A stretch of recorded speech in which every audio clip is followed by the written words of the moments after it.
Buenos tardes, amigos. Por favor.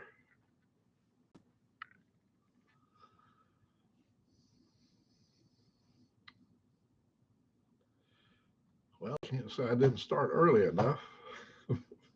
You got to get in early before the crowd gets here.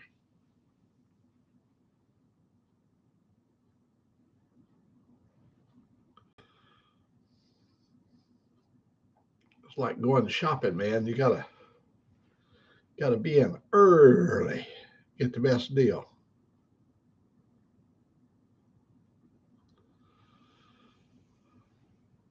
Well, I saw somebody pop up there for a moment. Who could it be?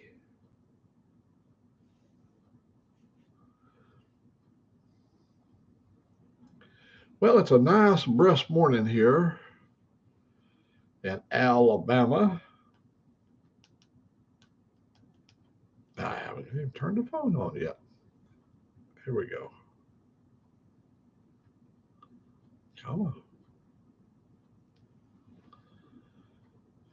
Got to see how cold it is. Well, it feels like it's got a little nip in the air. I don't think it got all that cold last night.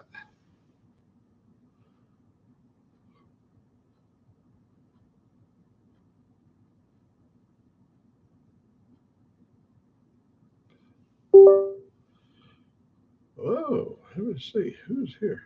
Oh, there's now two people in here. I bet you all them people over in Australia is probably already out riding the bike. It's what? It's it's over in the evening. It's like 6:30 or 7 o'clock. It's like 15 after 6 or 7 there in some parts in the evening. Oh, I told you it wasn't all that cold. It's 38 degrees, so that's the best it's been in a week.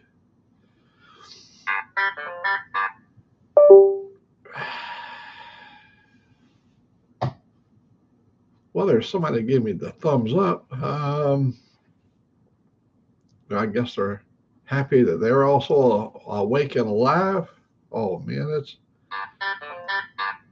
that's a good. I mean, you're going to have a good rest of the day if you put your feet on the floor and your head ain't spinning from maybe too many 407s.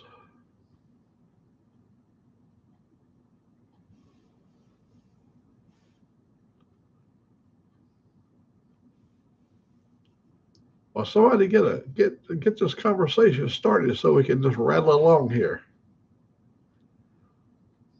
First thing I'm gonna do is I'm gonna wash the morning frog out of my throat.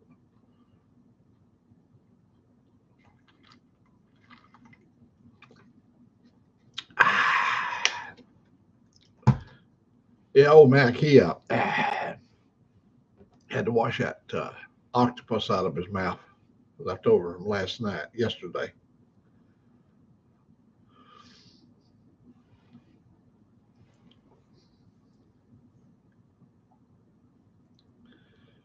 Well, I had a really good day yesterday. Um, we had a lot of fun, and well, when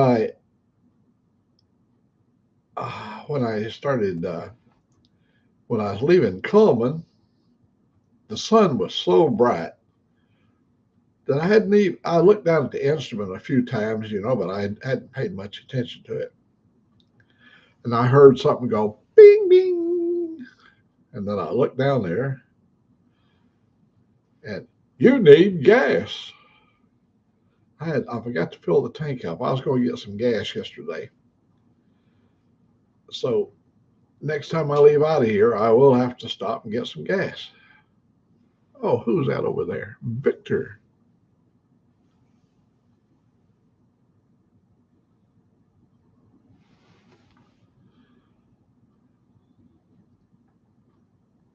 You are you're alive. You're not member X. Victor, it's good seeing you this morning. I thought you were going to come see me 3 or 4 years ago. I've been kind of waiting. I've been keeping a light on for you. I know, got things to go and places to be and people to see, and I ain't one of them.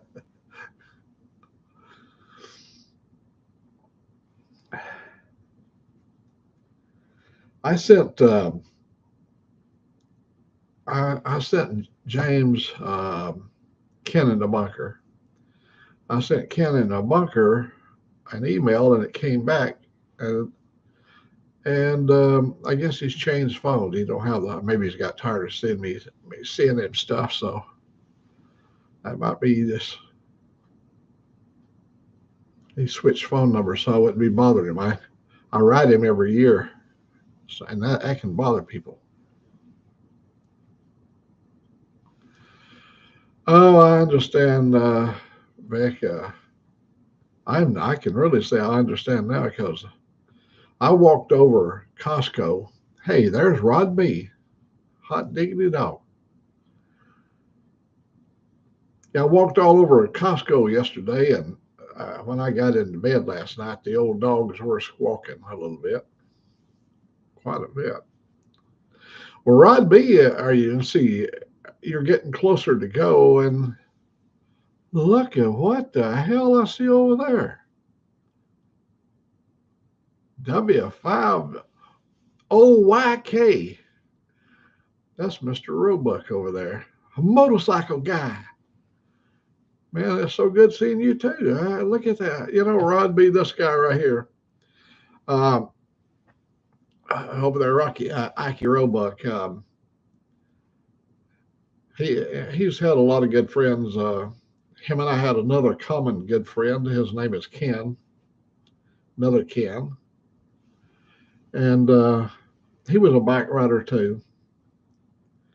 I was in a dry period. I hadn't had a motorcycle in probably 5 or more years when I knew those guys when they was riding. I think I may have had one in between that period of time, but I wished Ken could have been still here with us so we could have rode with him. He was full of life too. He would have been fun. He'd like to. I know him, and he liked them swimmers. I do too. Rod B, if you don't know what swimmers are, you know, the little fishes in the sea, in the creeks and the streams. I'm telling you, what a good homecoming. Well, I can tell me, are you still riding, buddy? Please tell me you're still riding. I'm probably not riding today, but um, I put on last year, Ike, I put on 6,000 miles on my Harley. Angelique and I did. I got a trike, as you know, and oh, we found some good places to eat. We uh, we went to Helen, Georgia last year, freshly retired. Hey, well, by golly, God bless you, man. You do like I did. I went yesterday and spent bukus of retirement money. It seems to go faster now when you're retired. When you start, the pile goes down. Oh man, but you can't take it with you. Enjoy your life, man. You know, I have always enjoyed my life. They've been they've been dark moments. Sometimes it felt like it just went on for a long time.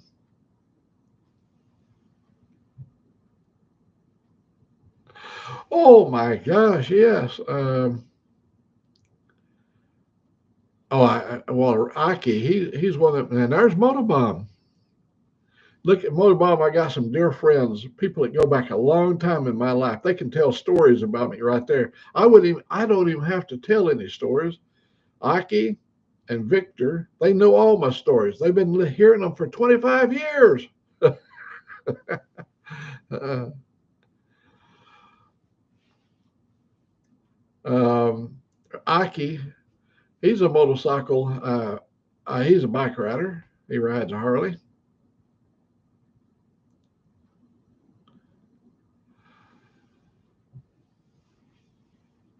Oh, yeah.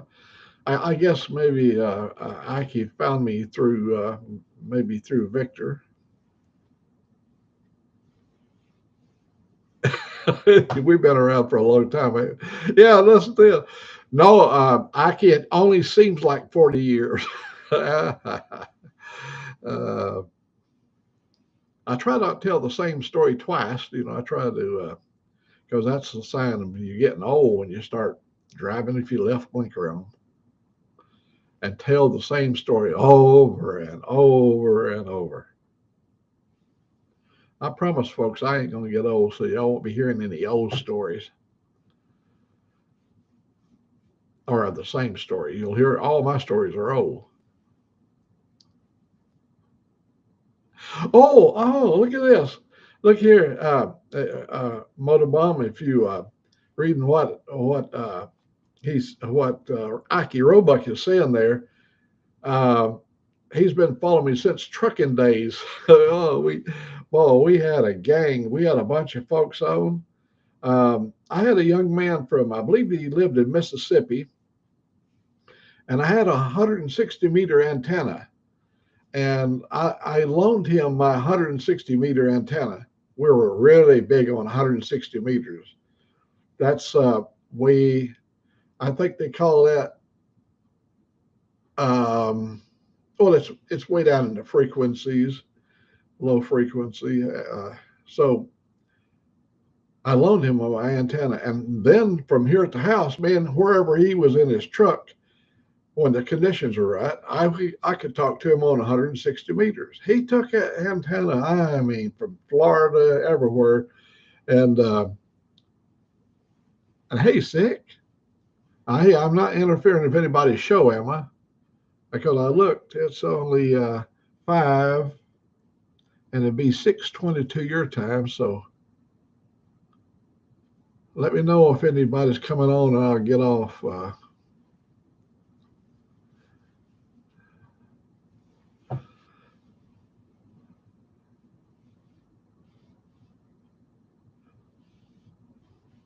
Yeah, I have several passions.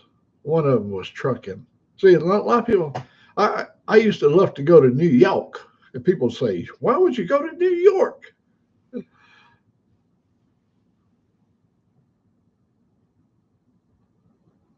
But you guys got regular shows. I don't never. I mean, I don't. I don't do a premiere or nothing because see, I don't know if I can't do a premiere because I don't know if I can get on. Let me see my signal. Yeah, my signal looks like it's good over there. It's just one of the things I have to work with. So I know my parameters, so I try to stay within them, and it works out. Uh, I would take loads to New York, and then on the board, they used to on the bulletin board they would post jobs, and you could bid on them. Like I always did the Seattle route. I would run from Remlap, Alabama to Linwood, Washington with a load of steel. And we had a bunch of good ham radio operators that was truck drivers.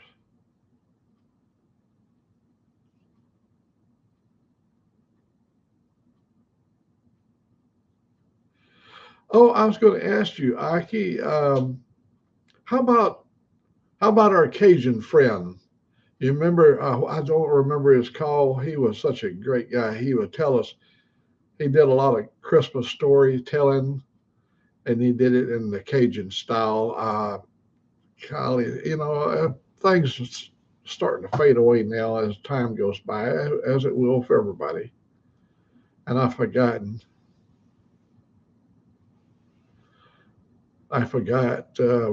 what his name was. He's over in Mississippi.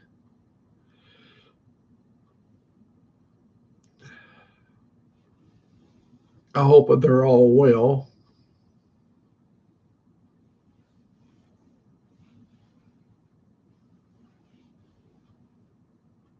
Mel, that's it. Oh no. Oh, I was kind of afraid to ask. You know, I can, you guys, one of the hardest parts about being an older guy is friendships like Mel. Man, I loved old Mel. I never did. I don't know if I ever told him I loved him. Yeah, I loved his stories. I loved his always brought cheer. He never was like a angry guy. He always had something good going on. I'm sorry he passed.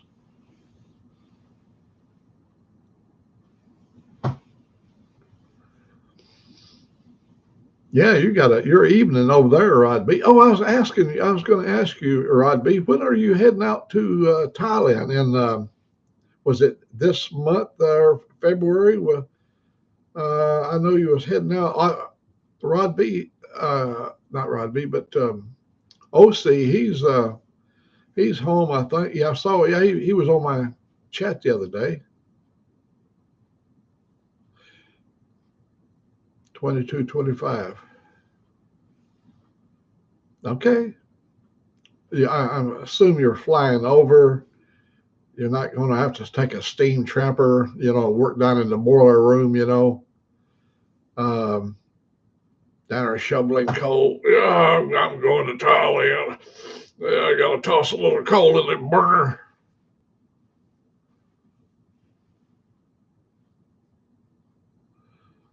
Well, bless your heart, man. I want to make sure I get reports from you when you get over in Thailand. Um,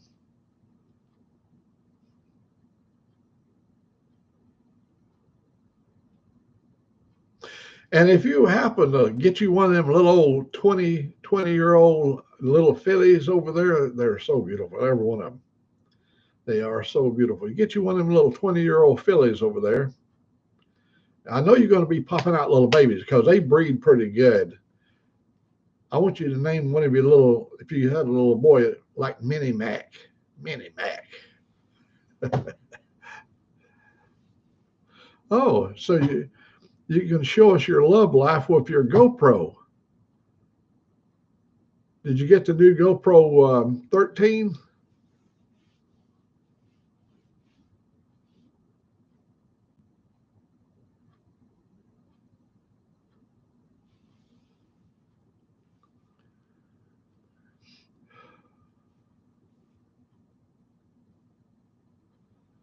What? You bought a 5? Good God Almighty! I just gave away a 8. I gave it to my buddy Joe, so his son would have one for his bike. Man, I shot a lot of movies at 8. At 8 wasn't a bad one. I had the 5. I had them all. I started my trip with GoPro at GoPro 2, Hero 2, and then I had and then when I got to Hero 4 was really good, so much better than 2. And yeah, I used put a lot of mileage on the 4, and then I think I went to 6, and then went to 8, and then 11. So we're up at 11 now.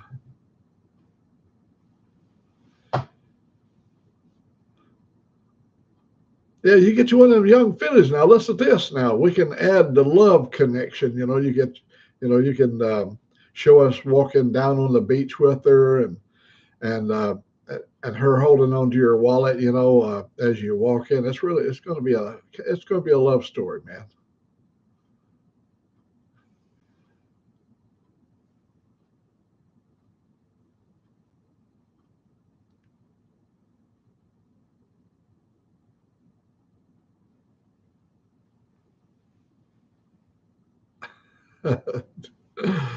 Victor, you got one of them beginner stations.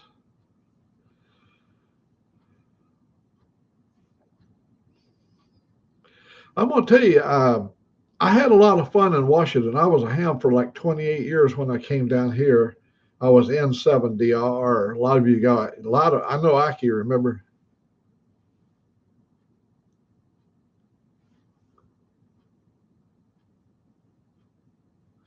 Hey, we'll meet up. Hey, I'll ride. I'll meet you. I was in Philadelphia, Mississippi last year. I went over there and bought bacon.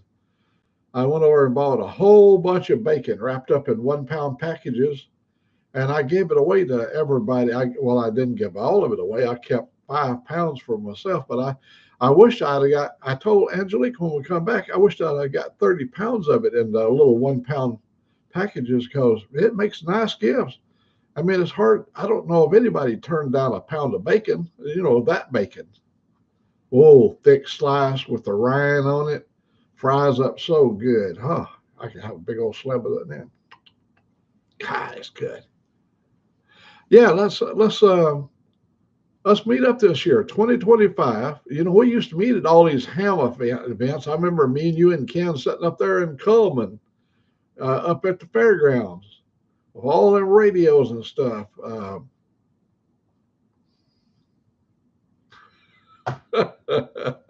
Rod B, yeah, please raise the skirt, before you get too far along.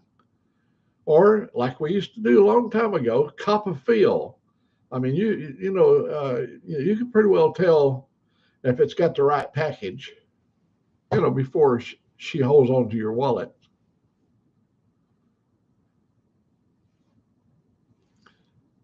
Yeah, now that makes me feel good right there.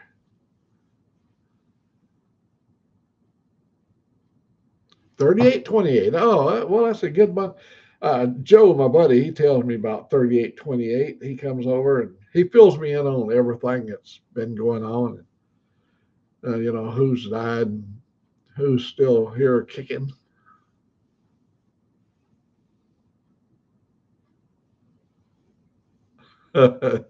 Six giving Sick is giving Rod B some good advice there. They can do wonders with that duct tape.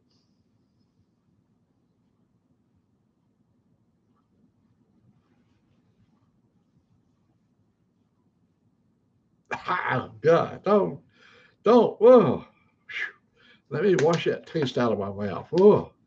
You done provoke thoughts that I. Well, I think it'd be worse than that octopus I ate yesterday.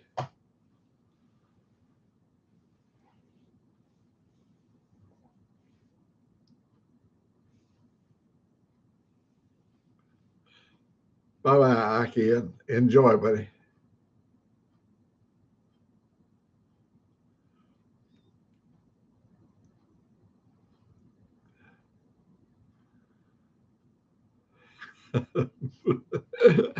uh, well, Sick is a single man, and he's run through a few people. We don't have that as pronounced here. What to call it? What do they call them? Girly boys or lady men, lady guys, lady boys, boy girls, lady girls. I don't know what to call them, but that's one of the thing I love about you there, Sick, is you have the best damn laugh. You can be there. I ain't got no nothing. They took my insurance away. My girlfriend's left. The van is broke down, and I can't even get my bong lit. But oh man, I'm having a good time. You laugh. You can laugh at. That's just part of life. Good. Good morning. Good morning, Raymoto.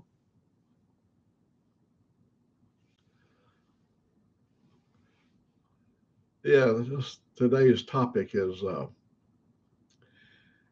checking out the ladies before you invest in them too much. Oh, yeah, I will tell you back when between marriages, um, I was driving over the road and we would stop somewhere.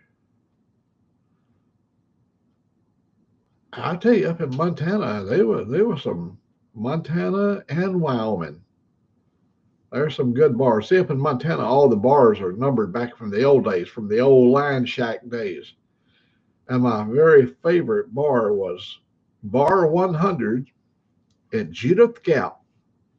Judith Gap is south of Lewistown, about 50 miles from Harlowtown. They got some women. Where they live, I don't know. If you look up, if you look up Judith Gap on the map, there's some houses around, but where they you go over to that bar and it's packed full of them women looking for a sugar daddy. They like us older guys.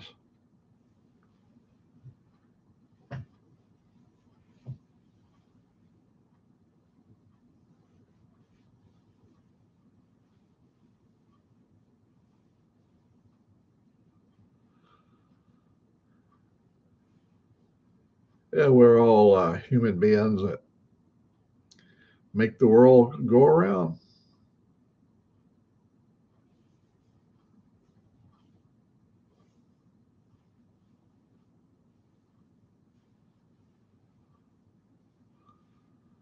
I am most envious of Rod B. He's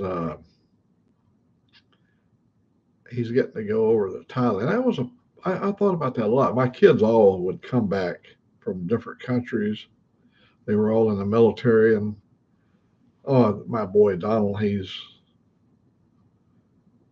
in his 50s now. He's my baby boy, but he spent a lot of time in the Philippines. Now he did have a good life. He was like, can you imagine being 18 years old in the Philippines?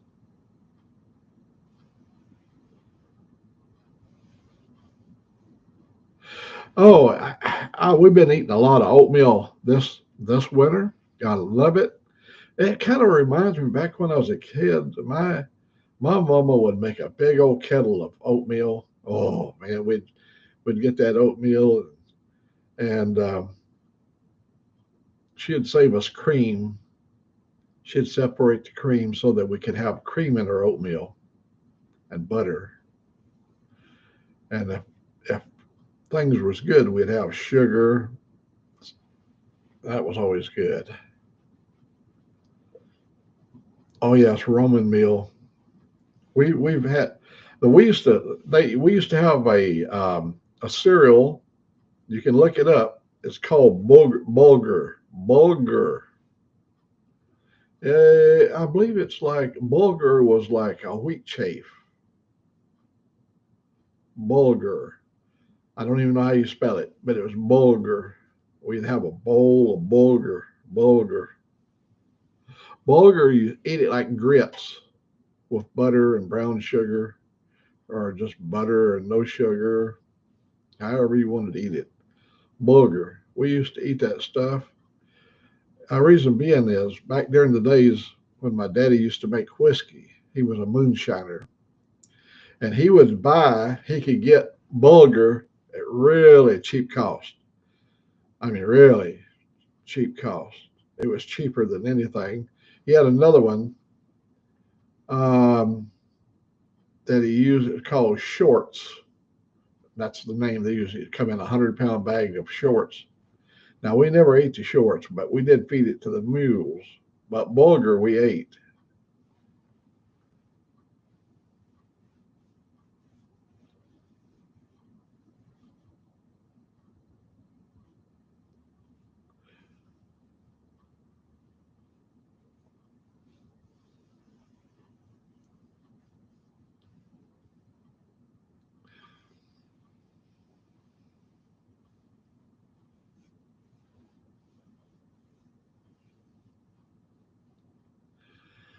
Yesterday, Moto, I made that little short up there, or Angelique did. She took the camera and did the zoom in or moved it in towards me, and while I was eating the squid.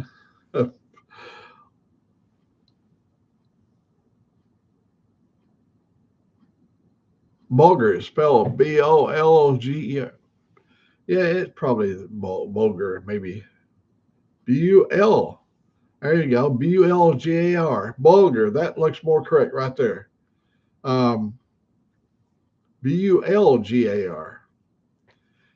Um, it would keep you alive. Poor people eat it. Now you folks out there probably never got the opportunity to eat it. That was what poor people we'd eat. Hell, if we had to, we'd have eaten mule feed. But bulgur kept us alive.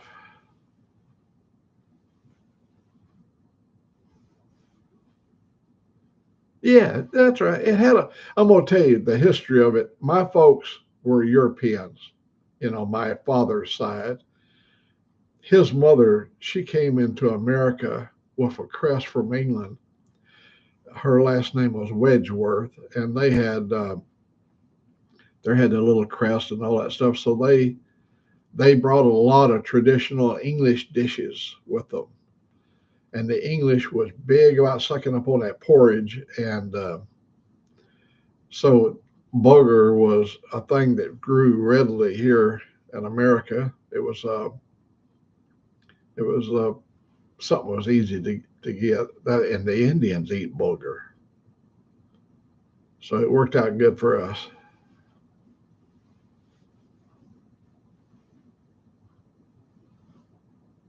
Oh, how look at that! Now I did not know that the Lebanese use that. See, it's not it's not uncommon, but you just don't hear of it anymore. I've asked people before, "Have you ever had bulgur?" They go, "What the hell are you talking about?" I said, "It's a cereal that you can eat."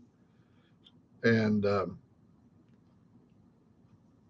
yeah, we had all that kind of stuff back in the 40s and the 50s. Hello, Andy. I'm so happy you're here this morning.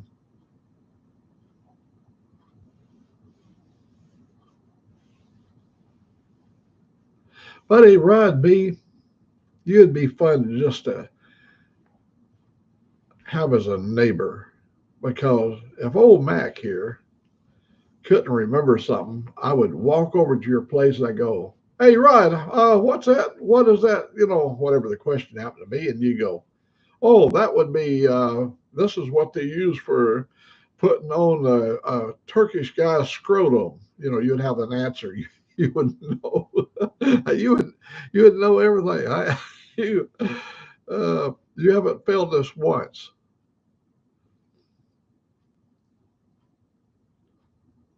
You got to be. I think if you looked up the word in the dictionary, awesome.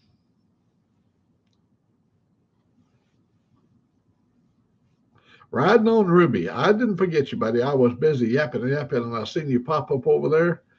And good morning, buddy.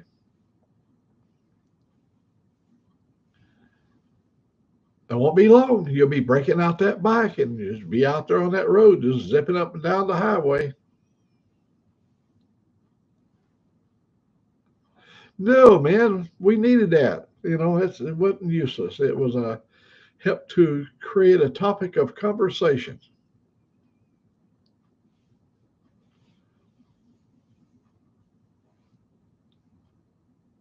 I know. I'm going to ride next Thursday. I done looked at the weather, and next Thursday we're going to be 60 degrees here. And I ain't going to miss that opportunity because it's going to kind of turn worse for a little while.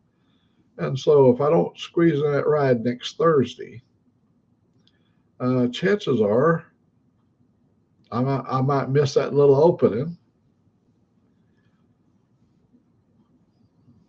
One of these days, I'm going to ride down and see Victor down in Coopers, Alabama. I've been to Victor's house more than once. I got a trail beating a path. I used to go.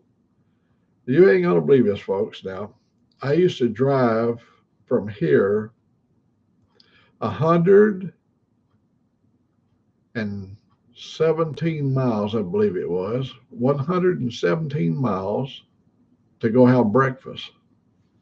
I would go meet the boys down in lower Alabama and go have breakfast. We did this twice a year.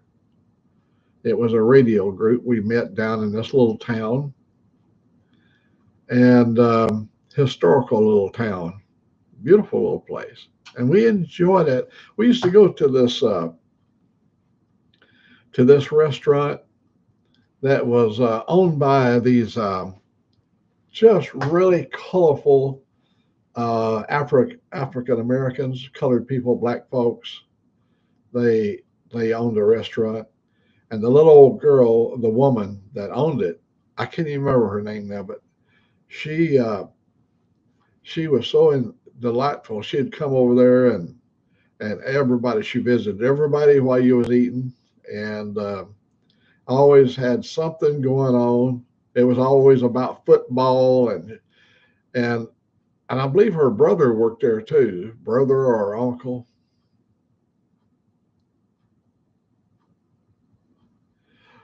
Oh, we would sit around.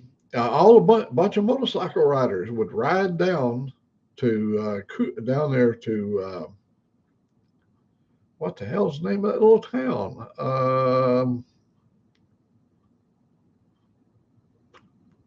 Anyway, we would ride down. A lot of people would ride down, and I had a Mustang GT that I would cruise like a rocket down through there. So the 117 miles went by pretty fast. Um, I think, yeah, we run pretty hard down through there.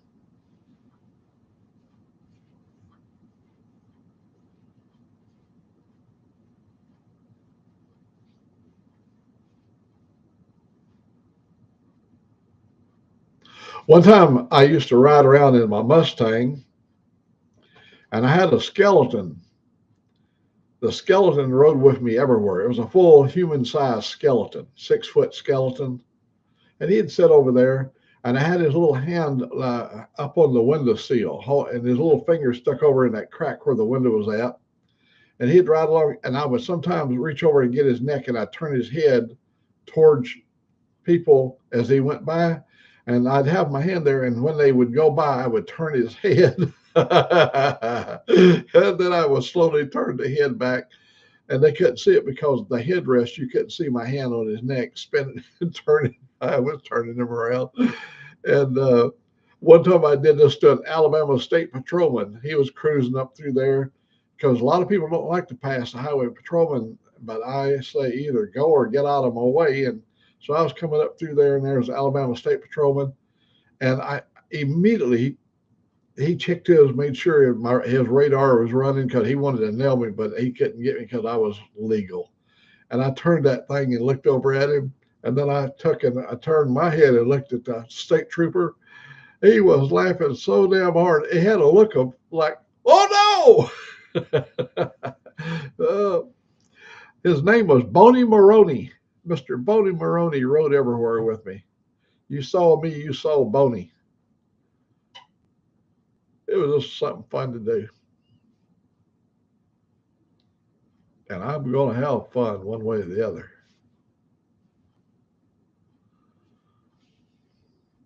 Oh, you might have seen one of my movies. I took Boney Maroney after some of his bones began to crack, where he was put together with bolts and stuff. And then it began to get a little rickety. I took him in and out of the car so many times he rattled. So I took him out there and stood him up by, I think he out there by, over by the Rose Garden over there. And I pulled out I just bought a new 357 Magnum, and I shot him the first time just above the eye right here. And the second shot, I put it right between his eyes. His little head. Oh no, it went right through that bony stuff, no problem.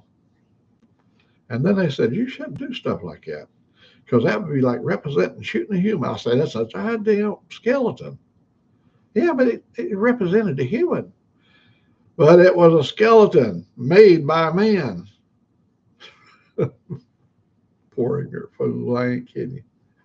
There's some people get a little sensitive about everything. So I didn't take the movie down. The video is still out there when I shot it. It's in my little list of movies over there. I didn't take it down. If you don't want to see somebody shooting a skeleton, don't look. Nobody makes you look at stuff like that. But they can't resist it. They keep coming back getting another look.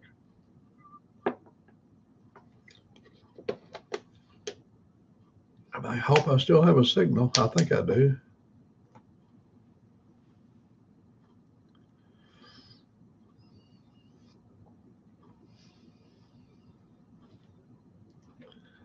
If it's somebody fixing to start up a net or something like that, well, by all means, let me know.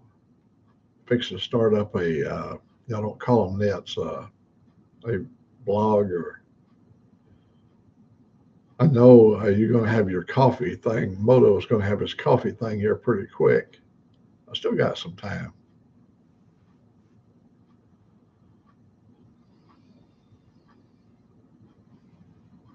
Yeah. Get your little stinger out, everybody. Well, it ain't no matter, it used to be if you spotted somebody that was a little sensitive about whatever subject you talked about, out of courtesy and respect, you'd back off and maybe go another direction.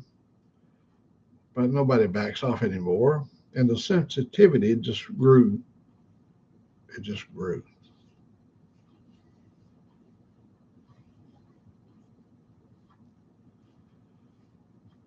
Well, whatever you do, Rod, when you get over to Thailand, do not cry in your beer.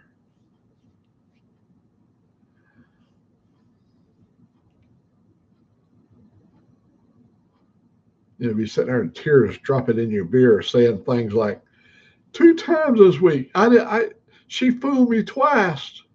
It fooled me twice. uh,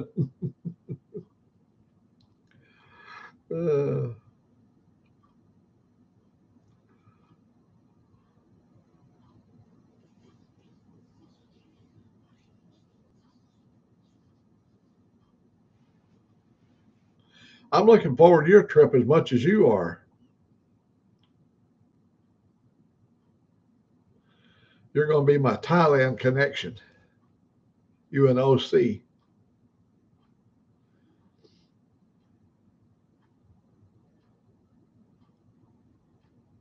Yeah. Yeah. I mean, it's bad when you go on a date and the topic comes up there, Ruby. You show me yours and I'll show you mine.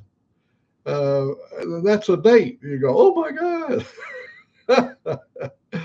we, I made I told one time on one of my blogs about one time a bunch of us guys met and I talked about, when you get a bunch of guys around, they're going to drift in that direction or whatever. And I said, next thing I know, we all whooped them out and we were showing who, and see which one had the biggest. And they went, oh my God, really? Yeah, we was at this big park.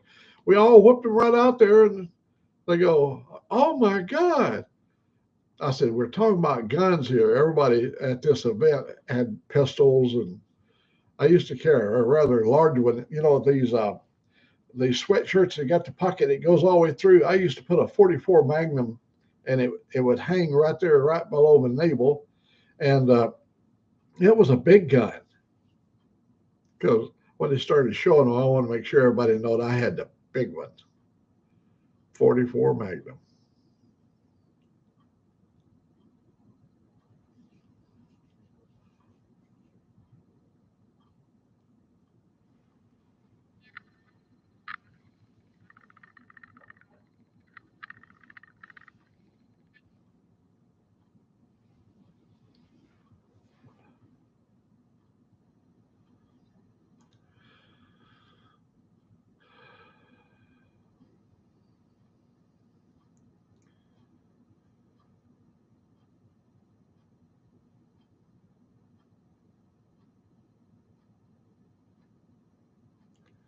It's good to really seeing you guys this morning. I was up pretty late last night. I watched tractor pulls from from Michigan. I believe they were in tractor pull. They was in I believe it was Michigan. It might have been a rerun, but it said it was new. You can never tell.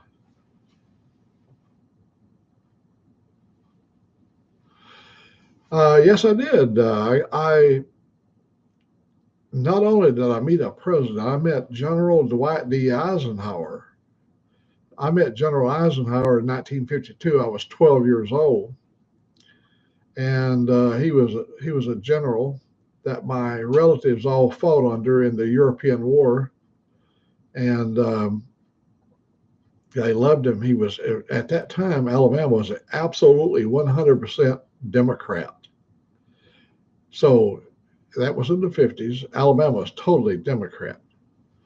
And so when he came up, he was a Republican in a Democratic country, staunch Democrat, what's called blue dog, red dog Democrats, or whatever it was. They was just just they were Democrats, and so people say he don't stand a chance in hell. And my uncle told me, he said, "Hey, if you want to go see General Dwight D. Eisenhower, he's going to be in Graysville, Alabama, on such and such date." So I walked 6 or 7 miles over there and got up close to the platform, and I watched him go up the steps and onto the stage, and he got up there, and I was looking up at him, and he was just a nice human being, and had a really good voice. And my uncles loved him because he was a soldier, and that he swept Alabama.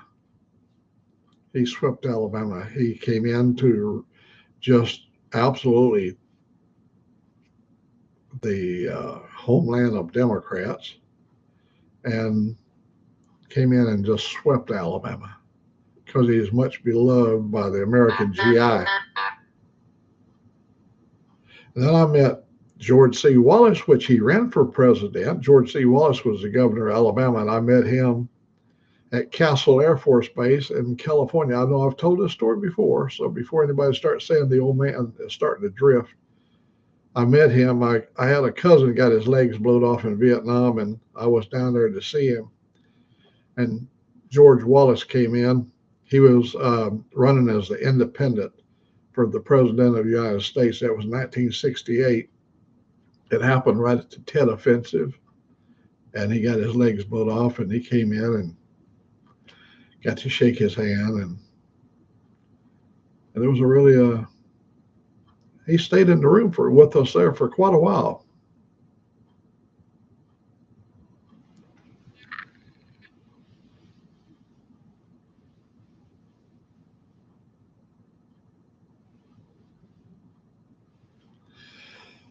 Um, for us to get here, we had to have grandparents, and some of the grandparents in our lives carried a bigger load than others. Some grandparents were born into wealth, where their father owned large blocks of timber, or maybe they owned coal mines, and they was born into wealth, and then there's others that were sharecroppers. And you ain't gonna believe this, but you're looking right here at a sharecropper. My brother was killed in 1956 in the Army, and we had the funeral in California.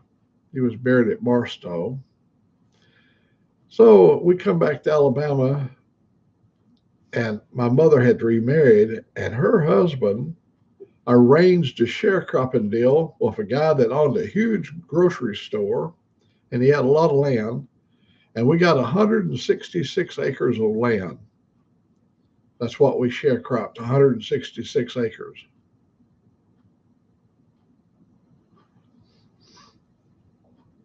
Ruby, my daddy was born in 1909, and when he was 9 years old, when he was 9 years old, that'd be like 1918. The World War I, was over. He went into the coal mines when he was 9 years old. And a year later, my mother was born in 1919. He was already in the coal mines working before he married my mother. Mother was born in 1919.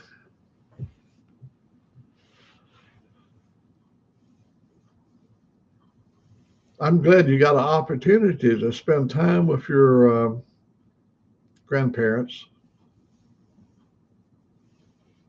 My grandmother, Ma, we called her Ma, she lived to be 102 years of age.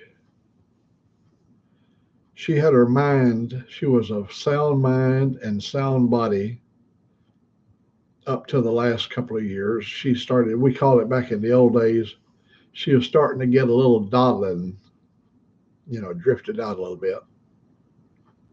But she could do everything herself. But she died in a nursing home, but she lived to be 102. That's why.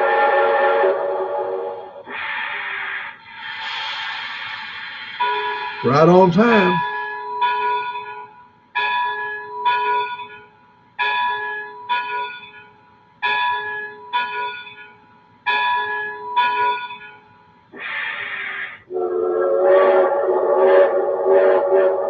You got mail. That's how I get my email. Uh, my mother, of course, my mother and daddy lived during the Depression. All right, so if you was living in, say, New York during the Depression, it might have been a little different. If you was living in Los Angeles during the Depression, it would have been different. But when you're living in a coal mining camp in Alabama during the Depression, it had to be hard.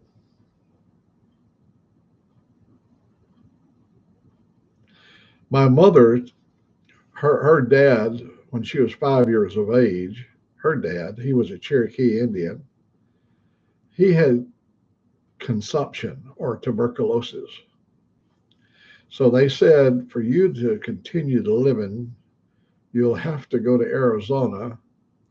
So they was living up in Marion County, and they loaded a wagon, and they had two mules. And in that wagon, they took off to go to Arizona. And the route they took, they ended up going into Arkansas, like out towards Texarkana. And somewhere over there,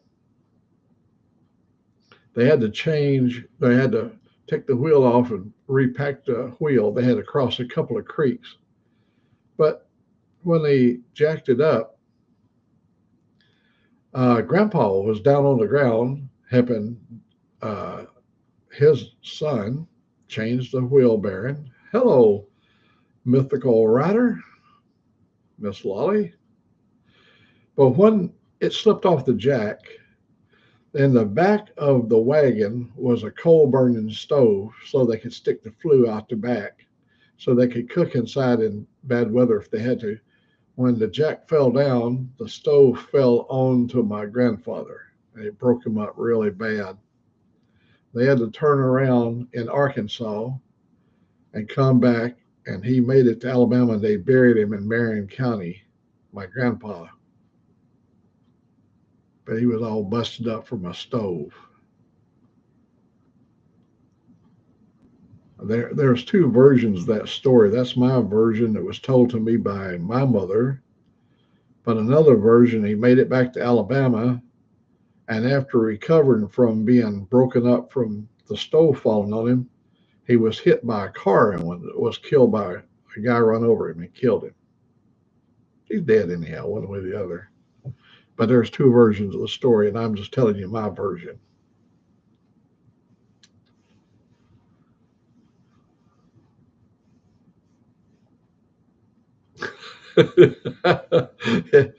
We're living in a bizarro world there, Ray. People getting up. I stay up late and get up early. I don't need a whole lot of sleep. I think that a lot of people say you attribute that to age. You can't sleep because of your aches and pains or whatever story they tell. But in reality, it hasn't been my case. I've always been a very light sleeper, little sleep. Oh, sure. In my younger years, I went to sleep a lot of times under what they call a tokay blanket. How many of y'all raise your hands? How many of you have ever slept under a tokay blanket?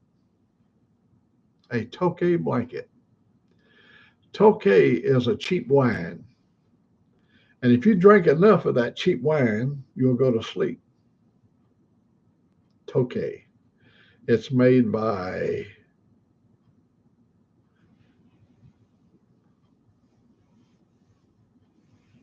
Yellows. Yellows Tokay. It's a white wine. I know I like that red wine. I've got so many bottles of wine in there. I haven't drank a drop of it. My wife, when she died, we had all that wine rack full of wines, and I haven't drank one bottle of it because I only enjoyed drinking wine with her. Angelique don't like wine.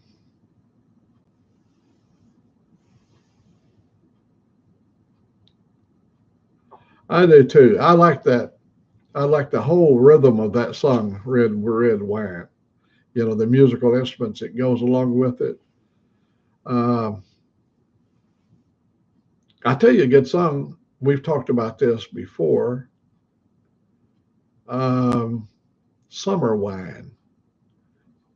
Look up the song Summer Wine. It's Lee Hazelwood and Nancy Sinatra,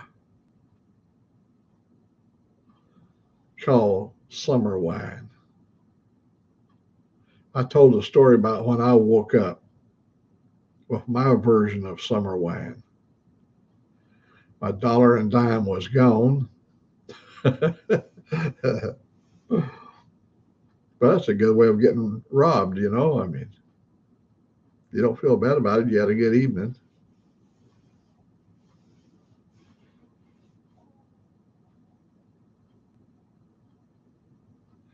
Yeah, makes that's right. He woke up and his silver spurs was gone, and so was his dollar and a dime. Now I'm going to tell you what. I come from a period of time. A dollar and a dime was a lot of money. I remember one time in the town of Blossburg, Alabama. I was riding my bicycle, and the steam train was sitting there in the town of Blossburg, waiting for them to switch. You know, you had to pull a lever to change the switch so they could go into a spur to another little mining town. And he was sitting there, and the old steam train, it would go, they'd blow the steam out from that cylinder occasionally. I don't know what that was all about, but the rails, when I went to ride across the rails in front of the train, the rails were slippery, and my bicycle went out from under me. I went head first into the ground, and I was, I guess I looked like a mess, you know, laying down there and all that steam spray and that big spray coming over the top of me. When I looked up, the engineer was sitting up there in that big cab, and he throwed a nickel down to me. Oh my God! I bought with that nickel a Three Musketeer candy bar, big one, that big right there for a nickel. And I ate it in 3 sessions. It was so good, I had to sparingly eat it. And I ate that candy bar in 3 sessions. Maybe even shared a bite with my brother. I don't remember.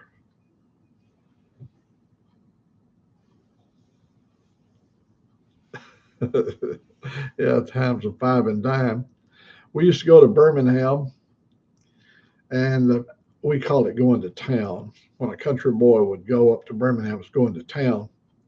And we'd go to Woolsworth. We'd eat a 58-cent dinner lunch. We call it a blue plate special for 58 cents. You got a meatloaf, vegetables, sometimes mashed potato and gravy for 58 cents. And we could go to the five and dime, and they had a soda fountain at the five and a dime. You could get so much for a nickel and a dime, nickel or a dime.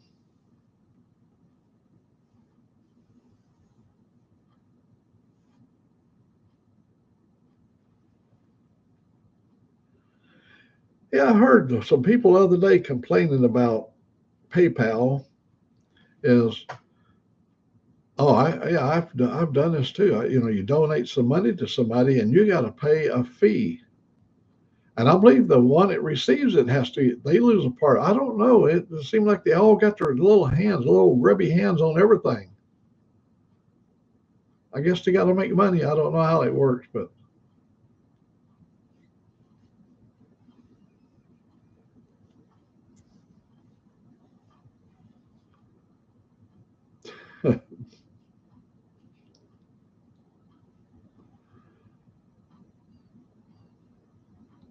I'm trying to keep an eye on the time. It'd be 7:10 Eastern time. So if there's anybody got a show now, you let me know, Motobomb, and I'll fold my little tent up. I'll take my little carnival on down to another alley. I do my stick in the alley. Psst, psst, come here, boy. I got some good stuff over here. No, I don't interfere with other people. It's just not my lifestyle, man. If uh, you guys are here before me, I'm a newcomer, and I ain't going to be cutting in on nobody's territory.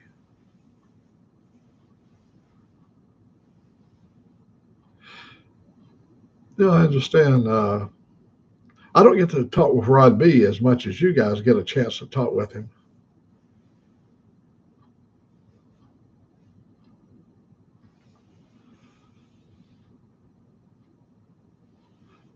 Thank you. I appreciate that.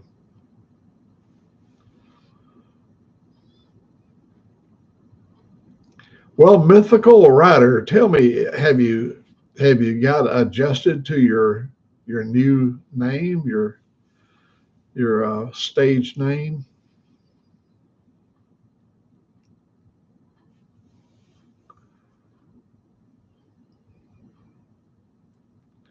Mythical. So, are you aspiring to be a writer, or the whole concept of writing is mythical?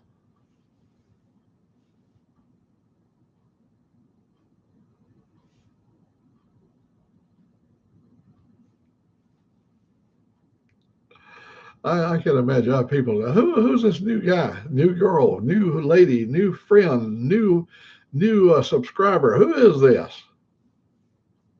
I was trying to tell you the other day when you came on. I was trying to tell you that I went over there to subscribe to your mythical writer, and my signal went away. So when it didn't get sent because there was no signal. I seen it sitting there on the board. I thought, well, I can go back later, but you can go over after the show shuts down. Well, I didn't have no signal. I couldn't send it. So, but I did subscribe to you. I've been looking. I look at the hours. I've got 1,000. No, I'm sorry. I've got 2,550 viewing hours. Yeah, 2,550 viewing hours. And as far as I don't know prize, and I don't know nothing out of none of this other than I'd like to see. If they say when you get 1,000 subscribers, I've got 1,134 subscribers. They say you get a little plaque once you get qualify or whatever. I'd like to hang that on the wall. That'd be nice if I get that up there. Just because I've been on here as Motobomb can tell you. I think mine goes back to like 2007, maybe 2009. I know I was on here earlier, but I was on here a long time. Look at there. There is my sister. My God, you haven't even went to bed yet. Good morning. I want to let you know I'm here, but I'm fixing to go to bed. It's 4:13 right now. I'm going to bed, so just wanted to say good morning. Well, you've been hearing my stories, and if I was anywhere astray on it, here's your opportunity to straighten it up and tell these people, he is so full of bullshit. He's full of bullshit. Don't listen to him. Turn him off. Yeah. See, I have to be careful. See, I have people that they can tell on me. They know Old Mac. I loved it, Joyce. You called me Old Mac the other day, and I really liked that because you remember my middle name had a meaning, and I appreciate you doing that. I just want to tell you that.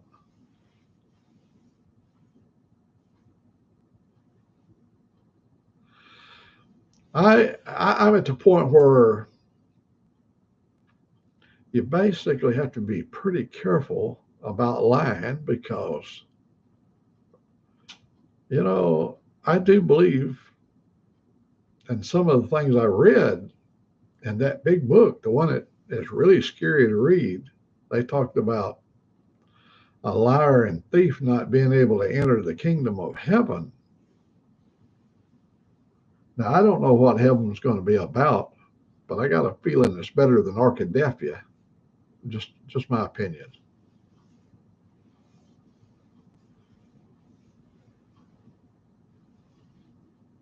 Good night, Joyce. Well, I was so surprised when I looked over and saw you. I go, oh my gosh. But I know you're late. See, there's another. Look at this right here.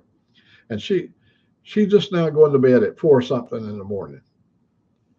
When we was in Washington, her and I would be up all night. I'd get on the air. We'd be sitting there transmitting at 4 o'clock in the morning. We hadn't even been to bed yet. And we'd go to bed. I'd be up.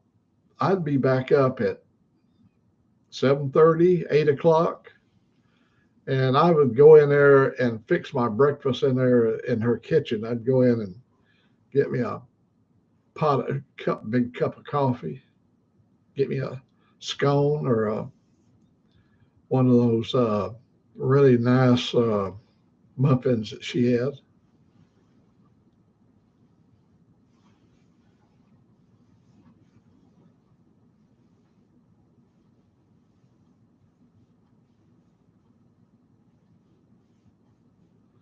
That's a good way in your life, to I think everybody here has stretched the truth.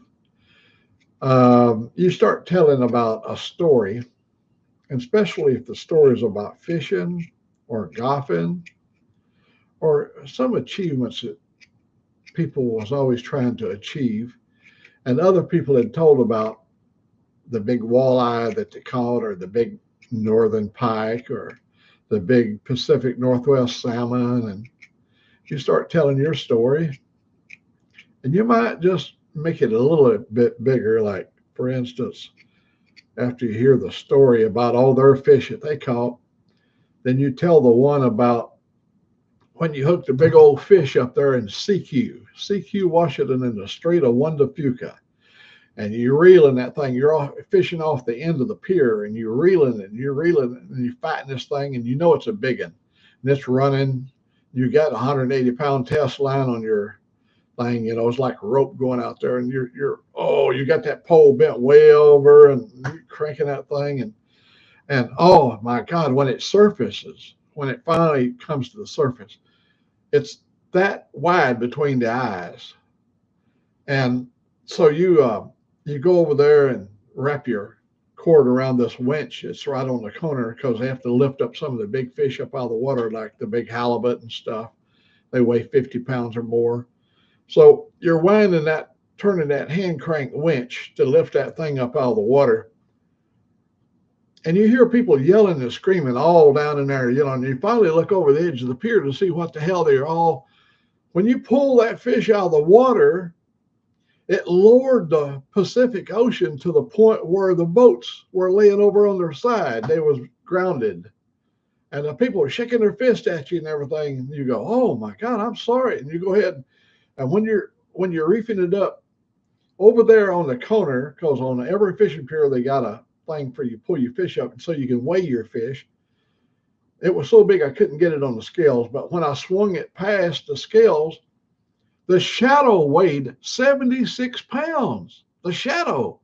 Now, I'm not telling you no damn bullshit now. I'm going to tell you, my fish, it was big.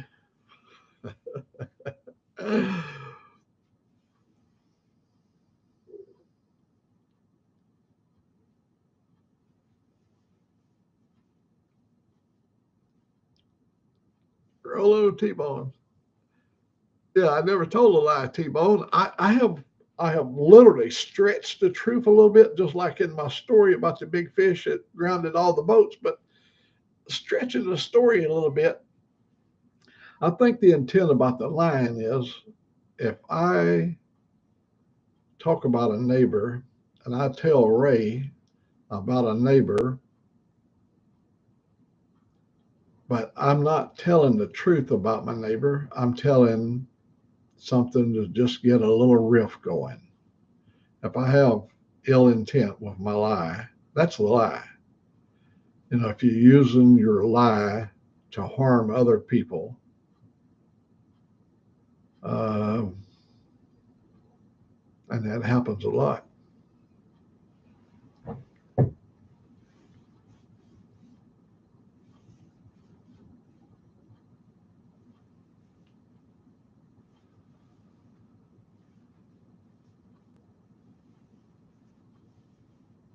Hey, I like on the board over there. I've got 7 people in here and 7 thumbs up. That is pretty dang good. Somebody, I think it was Frogzilla.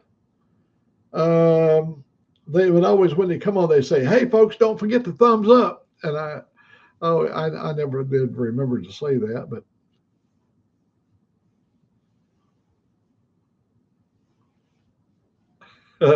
T-Bone, um,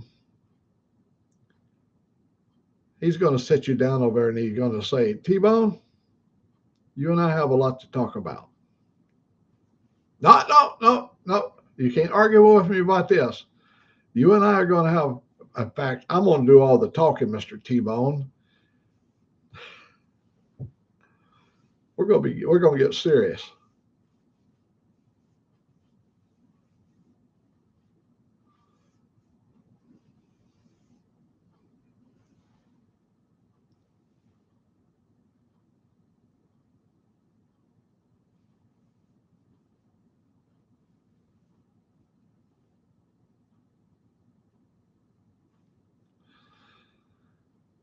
That is so true.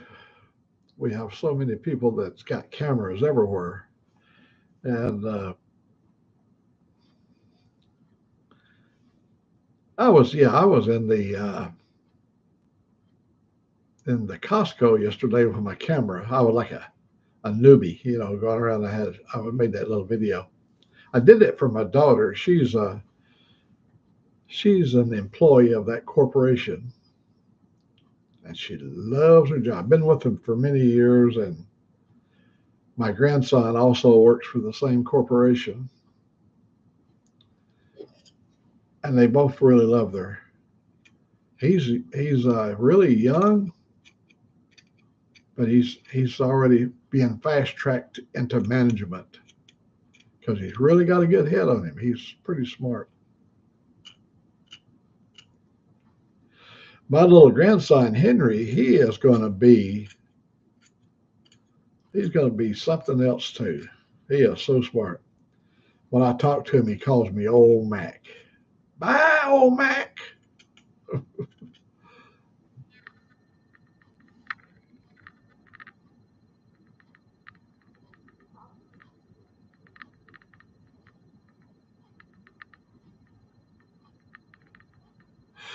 Oh, bless your heart, Joyce. I didn't know if you're still there. You've always been my baby sister. I remember when you was a little bitty baby. Mama would dress you up in the prettiest clothes. She would iron them and starch them, and your little yellow dress. And hey, Dave, my God, look at you.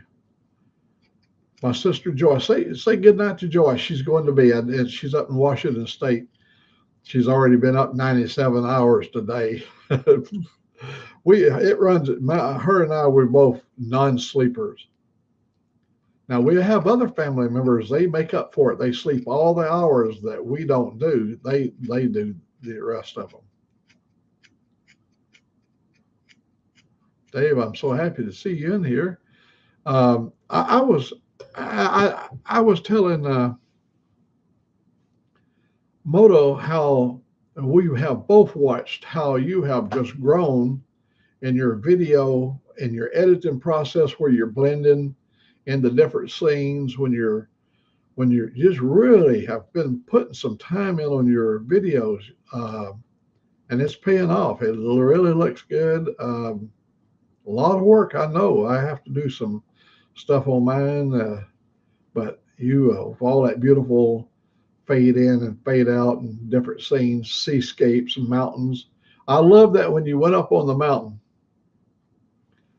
and as you're going up the mountain, kind of remind me of Superstition Mountain. The only thing different was that you had the ocean. I believe that might have been the Indian Ocean out there, water. As you climbed up, you could look to your right and you could see the ocean. And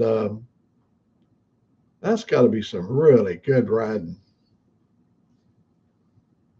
And your bike looks so good, Dave. I was telling Moto and Sick and the guys about your chopper, about well the bike that you rode on that mountain trip. I like that little rack the way it's mounted on the back of your machine back there, so you could put a sleeping bag or whatever back there.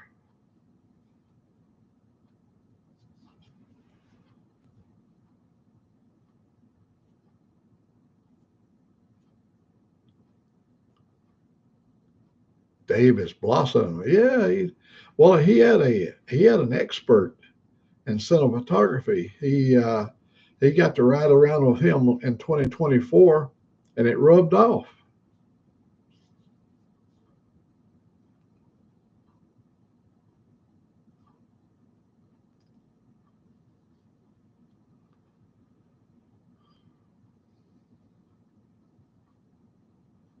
I want to see the video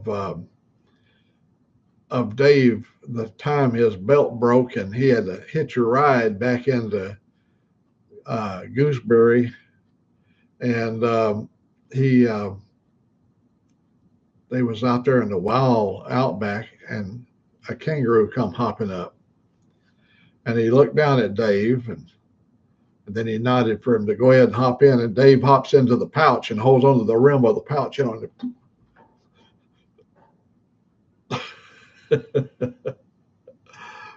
that's the video I want to see.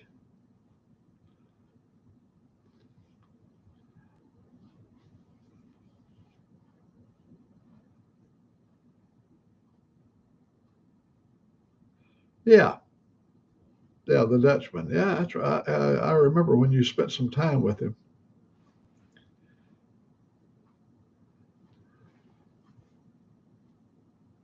I remember when you guys went to this old building, old ruins, and you there were snakes down in there. Were you didn't put snakes on the camera, but you had to be really careful. There was, I believe, the brown snake, some kind of dangerous snake in there.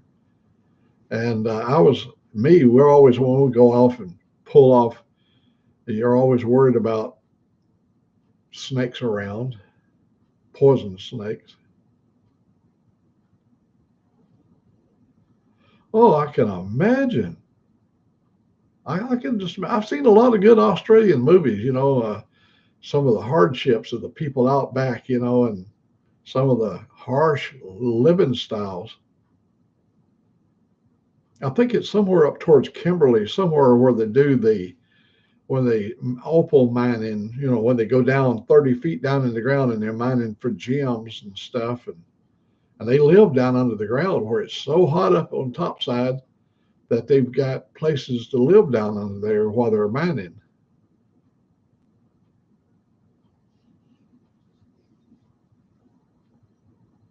Hey, quick shoe. I was busy yapping there, and good morning. Quick shoe six.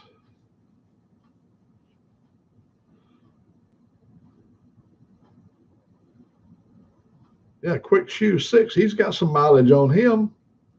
He's probably got some stories. I bet you he have seen things.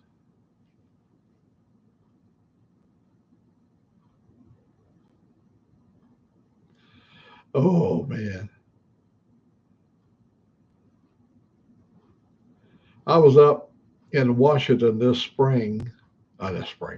past winter, Christmas, and my little grandson, he crawled up and got right next to me, and he wanted, because we was all talking, but he really wanted to get my attention. And he finally got up there and kept jerking on my arm, and I finally he showed me his book, and he's got his own tablet. He's got a little tablet like this, and he can run all this stuff. He's got all of his shows he likes to watch. That tablet is never too far away, and he'll be 4 years old in this coming spring.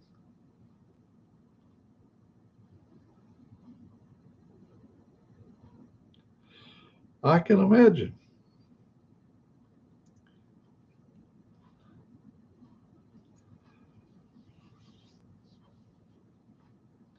Angelique and I was riding along, and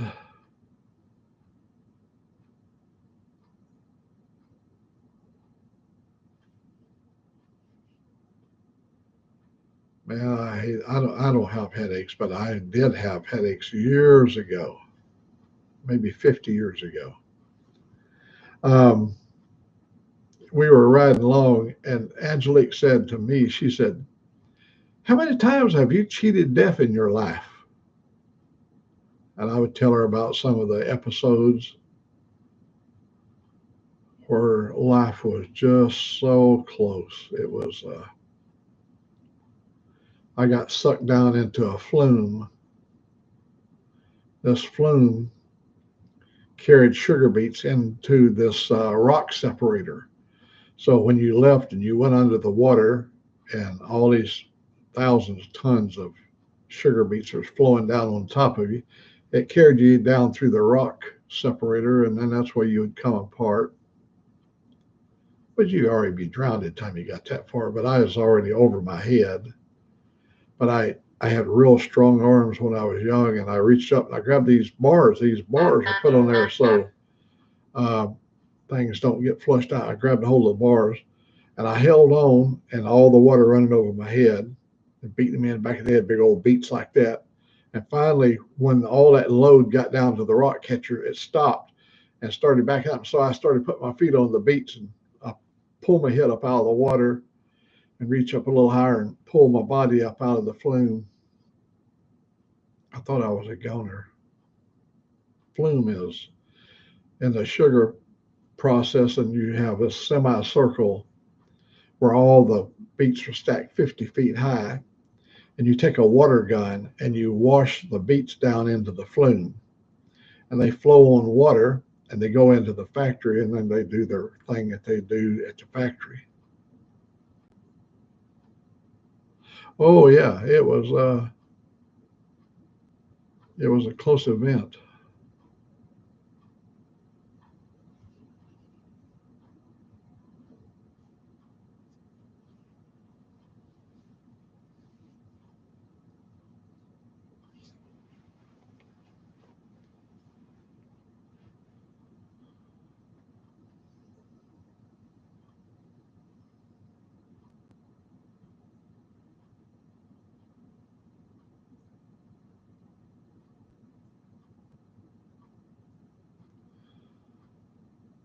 I've got a lot of miles in the desert. I lived in the Mojave Desert.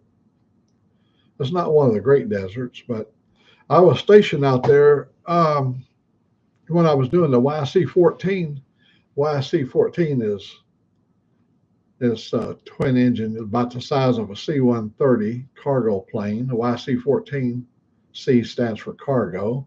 Y experimental YC 14.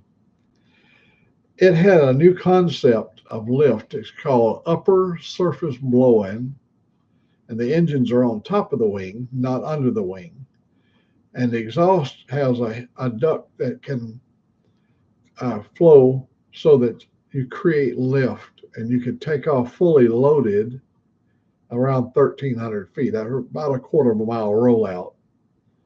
And that's a feat, man. You lift up that much weight and roll out in a quarter of a mile and take off.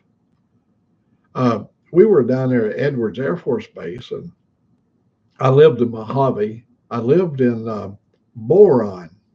Boron is where the 20 Mule Team Borax Company and the old TV show years ago, 20 Mule Team Borax. Yeah, I live there. I usually go there. I've been there. I went there this year. Went there last year. I went there the year before that. No, I went. I went in 24. I went in 23, and then 19 driving.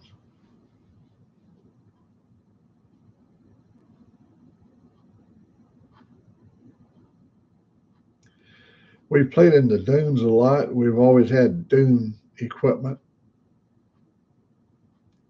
paddle tires, and we used to go to Coos Bay, Florence, Oregon, Coos Bay, Oregon, Florence, Oregon, several places along the Oregon coast. We used to camp up at Cannon Beach. We used to go to Seaside every year, Seaside, Oregon. And if you ever out on the Northwest, if you're ever out there, go over on Highway 101 and come out of Washington on Highway 101 out by the Olympic Peninsula and come down to the Columbia River and cross over the bridge that goes to Astoria, Oregon, right across the Columbia River. You have never experienced that much excitement in driving. I pulled a 20-foot self-contained camper across that thing when the wind was blowing 70 miles per hour coming down off the Pacific down into the Columbia River. And I was just all over the road, but I made it. But you're so high up there. Oh my God. Yeah, look it up. Look up Astoria, Oregon. In the town of Astoria, that's where the bridge goes across into Washington. And it's spectacular. I really appreciate that my sister come and spent some time this morning there with us. She was doing a lot of listening.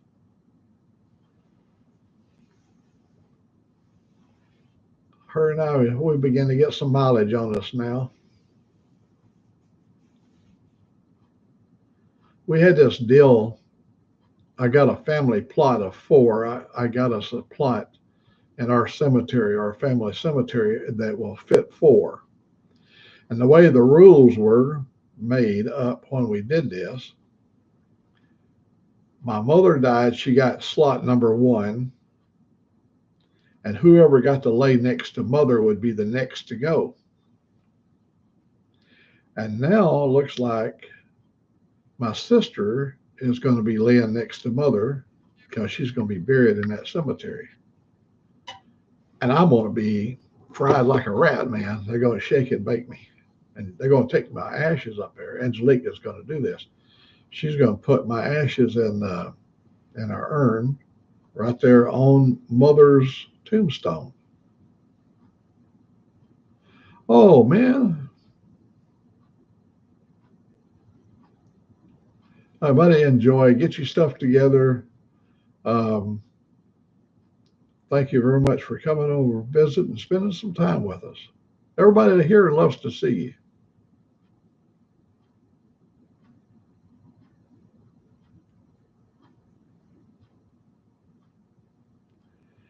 So, anyhow, and nobody else wants to go and be buried in the woods.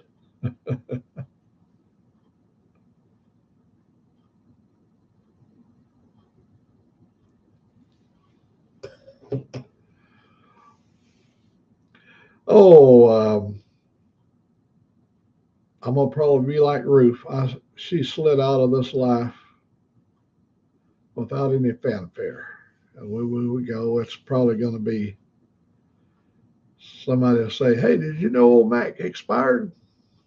Oh, hell, you say. Yeah, they said he just burst into flames. Poof. uh,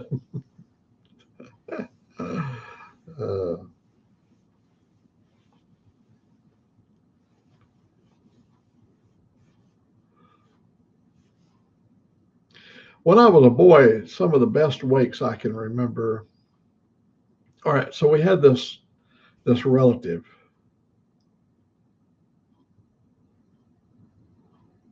Yeah, that's the way to go as far as I'm concerned, being cremated. Um, we had this relative. She passed away like 4 o'clock in the morning.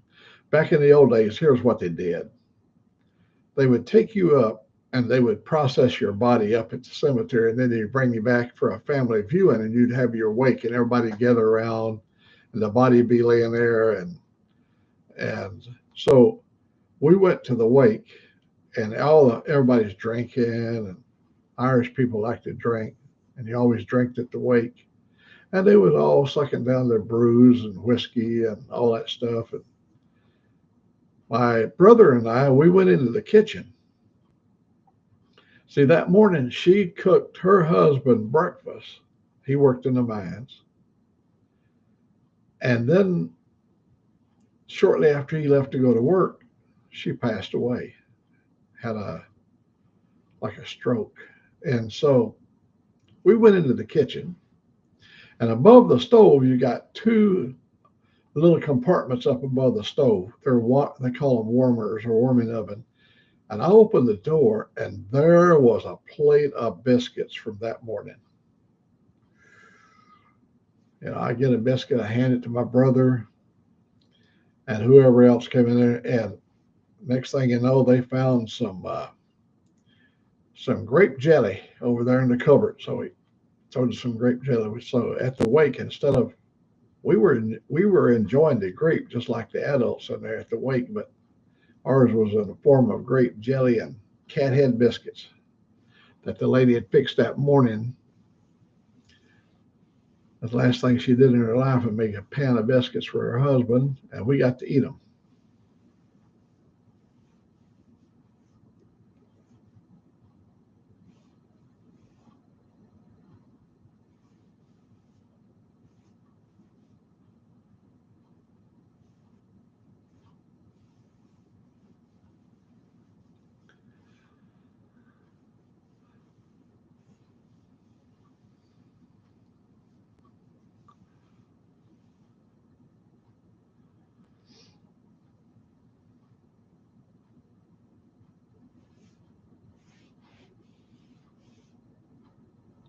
Well, I appreciate the folks that come to visit me this morning, and I think Angelique is gonna try to make me a toad in the hole, but she's gonna use that habanero jalapeno cheese that we bought up at the Amish store. I just had a sandwich of it last night. I had roast beef, and two slices of habanero cheddar cheese with jalapenos on that roast beef. Ooh, my gosh, that was good. Um, it's good to be able to tell you stories. I know when I was really young, I enjoyed listening. I used to go to the store, and they had a big potbelly stove in the center, and all the old folks would be in there eating peanuts, boiled peanuts, and they would be telling their stories. Oh my God, they. I remember my mother was a great storyteller. She told us about when they lived down on the river, about a panther getting up on, not just one panther, more than one panther, and got up on the roof. They had a semi built under the ground house for temperature changes and stuff, and also protect you in tornadoes. And so they was up on the roof, and her mother went over there and took shotgun shells that had black powder in it, and she would throw that black powder into the flames, and it would go, and it would go up the flame, and big sparks had come up out of there, and she finally drove the cats off. And I used to, as a little old boy, I'd be thinking about, my God, being eaten by a cat. How scary that would be.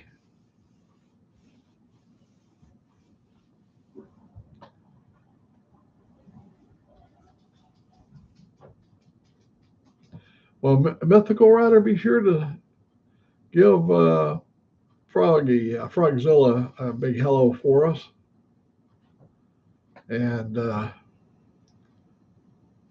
I see it's 6:45. I'm gonna stay on for 15 more minutes. I'll end it at 7. See, I'd be 8 o'clock. It's getting coffee time. Getting close for a coffee time there. And yeah, we're down to 5 people. So, Rod, thank you very much. You have been steadfast, my friend. Miss Lolly, you're always welcome anytime to come and join us here on my little chat thing.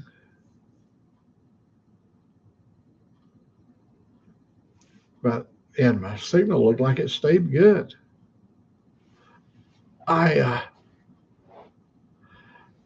I was hoping it would last, and it did today. So can't complain about that. It was on and off yesterday. We left it unplugged for 4 or 5 hours yesterday. The modem and everything was unplugged. Everything was unplugged. Come back and plugged everything up. It lasted 30 minutes before somebody said, "You're getting fuzzy. You're starting to get fuzzy."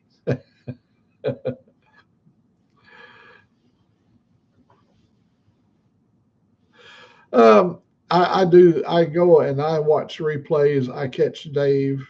All my friends that's in Australia for me to see them. We're on such a different 12-hour, 13-hour difference there. We have to do that. And you'd like to catch the live event, and I do catch some of the live events, but ain't nothing wrong with a good replay.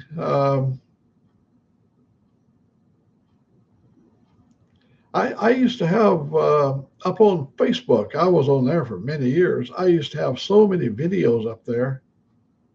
Hey, good morning there, 2-4. But all those are gone.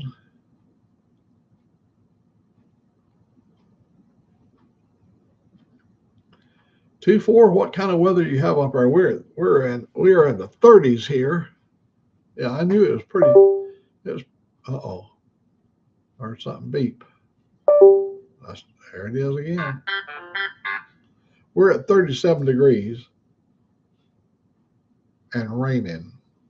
37 degrees and raining. Uh-oh. Uh-oh. Whoa.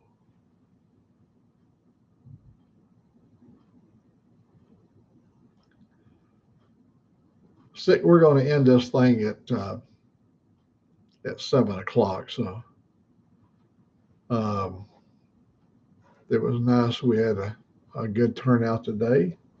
And I hear Angelique, she's up and about. And I believe, yeah, I hear her moving around over there. Yeah, oh, my little boy is laying right over there. Theo. He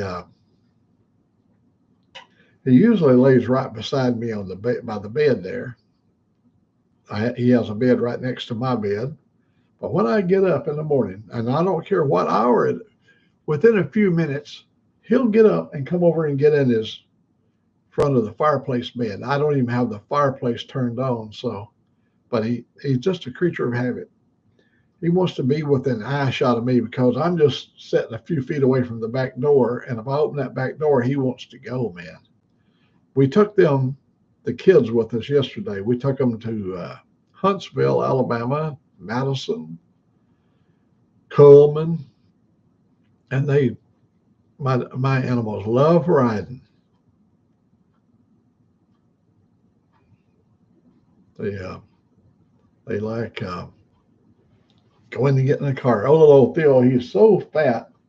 He can't get up in the car by himself, but the little Colton, he can just jump up and he can do almost anything. That little fellow, even though he's 14 years old, Theo's going on 16. He's 15 already.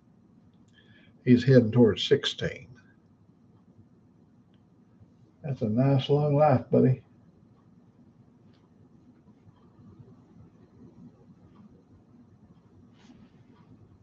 So minus 16 degrees and that's 16 degrees Celsius. See, 32 degrees, 0 degrees Celsius is 32 degrees.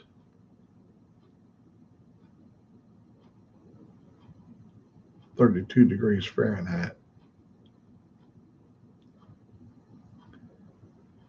So you're not bad at all. It's minus 16.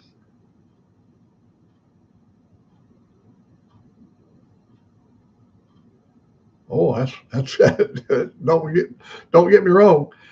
That is cold, but you know good and well you have seen colder.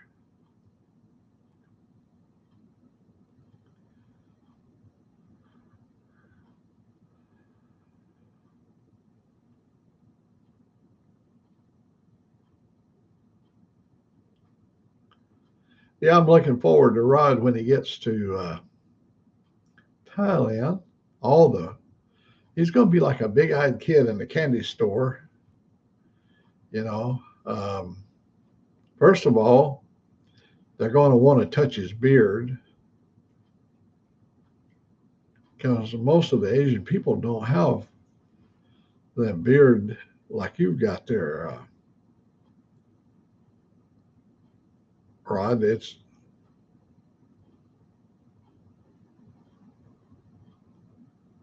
Can you imagine everybody coming up, especially the young women that probably want to rub, like stroke his beard and like pull it apart and look inside there, you know. And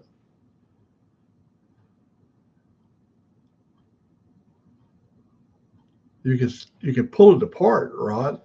You grab a hold of it and go, just pull it like this, and then put it and have her little head right here on your chest, and then fold a beard around her little ears, and say that's to keep her ears warm. But it's going to be hot over there, so you don't have to worry about staying warm.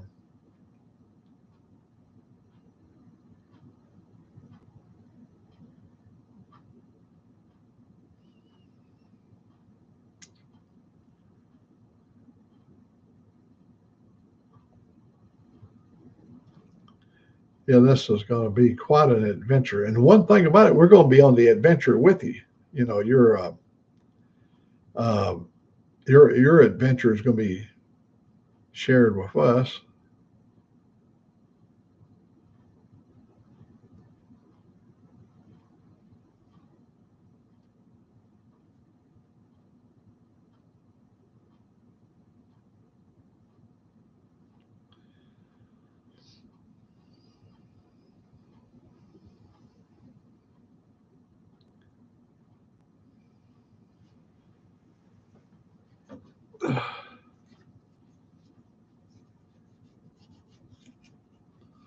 I've got a bit of a hangnail this morning.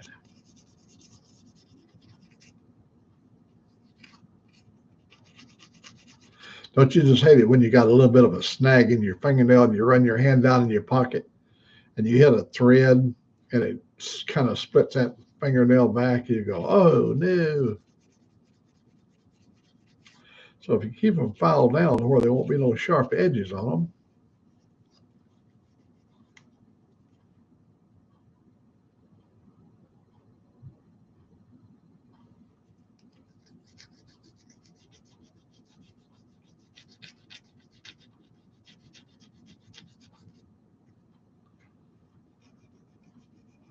Well, I hope each and every one of you have a really good Sunday. And in fact, it won't be long where Rod is already over in the evening. He's heading his way already to Monday. And I've been watching the drag racing down in Florida. They're going to run the finals today. Um, I think Cletus McFarland still is in the running. Thank you very much, Miss Lolly. We are we got stuff. Here's what's on the agenda. About 11 o'clock this morning, I'm going in there, and I'm making beef stew. We bought this really good beef tip. Instead of stew meat, we bought the beef tip, and so I've got this special seasoning I'm gonna put on the beef tip and let it marinate with this special seasoning.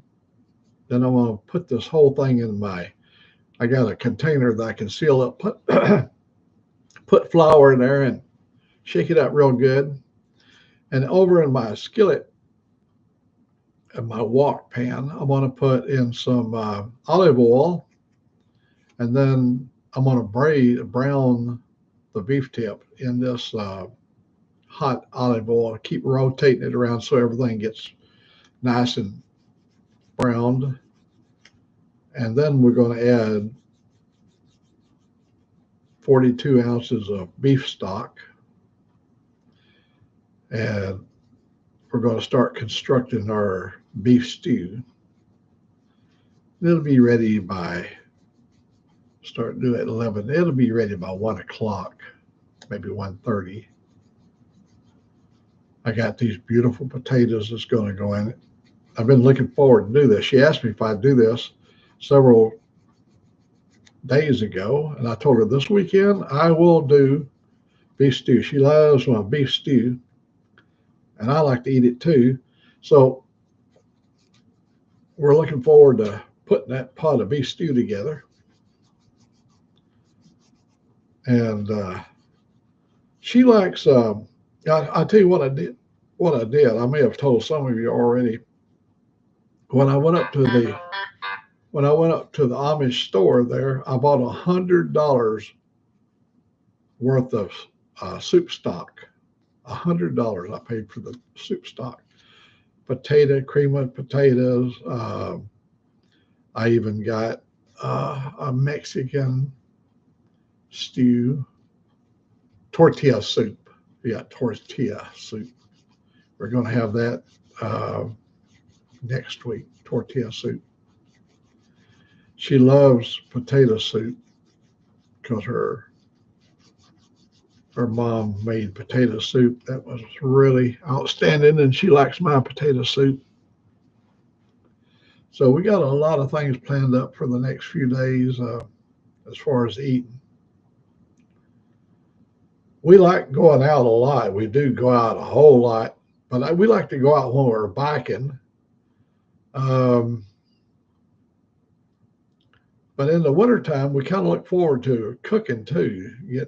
I make a lot of casseroles, and she gets in there with me. She likes to learn how to make different things, and she surprises me sometimes. She makes a really good meatball. She has a meatball that we serve them like hors d'oeuvres. We have, put a platter out, and these little meatballs are just chock full of goodness. And take a big old cold beer and knock down a few of them meatballs. I don't know if it's good for you, but it makes you feel good. Anybody have any last words? Friends, we come together today for your last words. Oh, Ryden, you're such a gentleman. You do so much for the community, taking people's little old kids, almost said heathens, taking little kids on the bus to school, and do it as many years as you did. You got to be a kind-hearted soul. Takes a special kind of man that can drive a school bus or a lady, and for that many years, and get them safely back and forth to school. My hat is always off to you.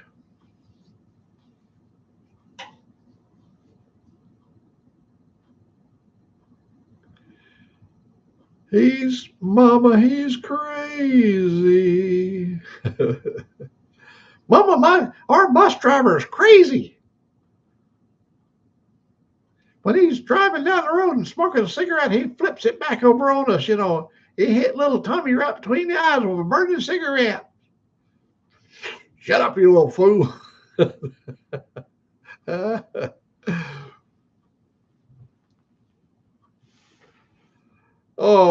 When we was kids, school bus drivers, they had the power and the might. If you got kicked off the school bus, you had a long ways to walk. The only way you could get back on the school bus, you had to go meet your parents did with the school bus driver and the school, and they would figure out. There we go.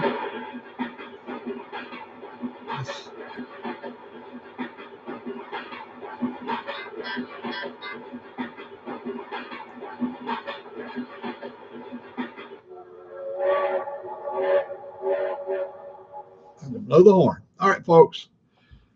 You have all been so well behaved today. Nobody had to go to the corner and sit in the corner. And the crowd has stayed good with me today. God bless you. Have a good rest of the day. And we're going to, next time we see you, we're going to be happy to see you. God bless you.